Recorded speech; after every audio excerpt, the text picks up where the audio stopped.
Quick number so. Yeah, see how on the ground there?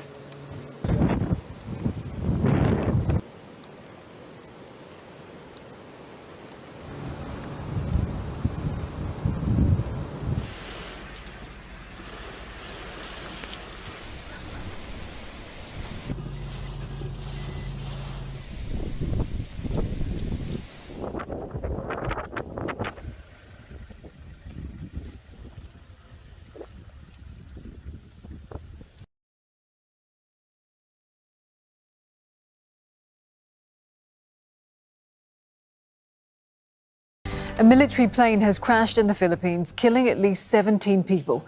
The C-130 was trying to land on Jolo Island in Sulu province. So far, 40 of those on board have been rescued and troops are looking for others. Well, Kim, what we know is that the C-130 took off at around 11:30 a.m. local time from Cagayan de Oro province, which is one of the biggest cities in the southern region of Mindanao. And it was, according to the Secretary of Defense, figured in a landing mishap. A few hours later, it landed in Paticul, which is the next town after Jolo. We were told that Medivac, medical evacuation helicopters are on their way, and that those who have been recovered, who are injured, are being taken to the nearest military station hospital in Jolo.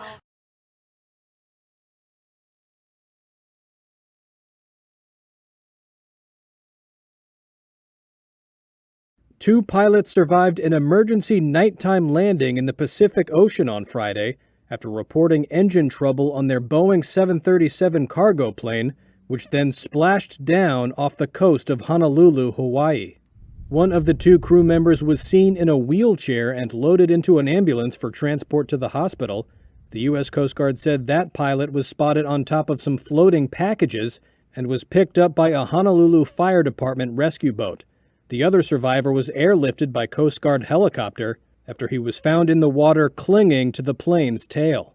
A map of the aircraft's flight path showed the Boeing 737-200 left Honolulu at 1:30 a.m. local time but quickly turned back, losing altitude as it approached the shore.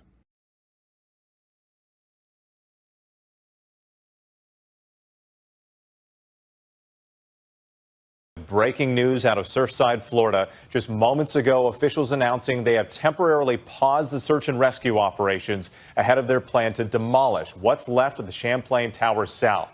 That's expected to happen as soon as tomorrow, with Tropical Storm Elsa taking aim. Governor Ron DeSantis declaring a state of emergency for parts of Florida ahead of the storm.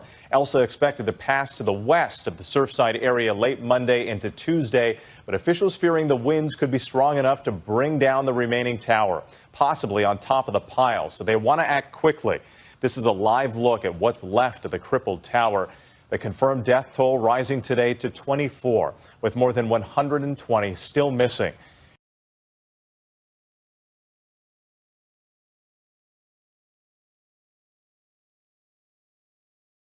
South Africa's former President Jacob Zuma was due to begin a jail term today, but it's been delayed pending a review by the country's Supreme Court. Last week, Zuma was found guilty on contempt charges and sentenced to 15 months in prison. Hundreds of Zuma's supporters have been gathering outside his home to show their solidarity with the former leader. Zuma's 9-year term in office was overshadowed by corruption allegations. He's made an application in a local court. That is going to be heard on Tuesday. That's court going to make a decision as to whether or not he should be in prison pending the outcome of his appeal at the Constitutional Court. Now, that court hearing will be on Tuesday. Depending on the outcome of that, he could have to present himself at a correctional facility on Wednesday already.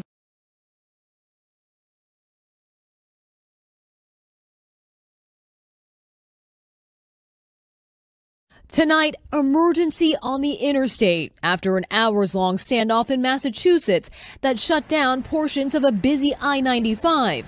Police arresting 11 suspects. Officials say a group of men was heavily armed with handguns and rifles and wore military-style gear. I can share with you that a number of firearms have been seized. I cannot share with you the exact number. Police say they didn't comply with orders to show IDs and permits and then took off into the woods. Nearby residents were told to lock their doors and stay inside. You can imagine 11 armed individuals standing with long guns slung on an interstate highway at 2 in the morning certainly raises concerns.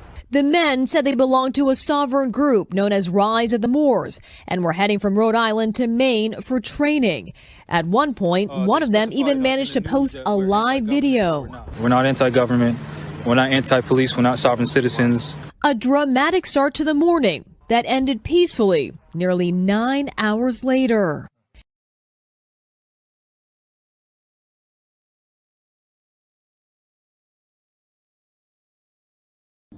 Now, thousands of people have taken to the streets in Burkina Faso demanding for a stronger government response to terror attacks.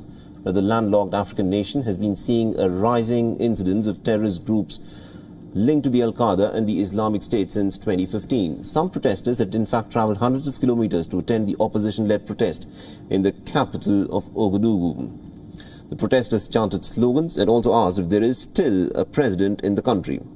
Now, this was the first march organised by the opposition and the civil society groups since President Roch Kabore was re-elected last year.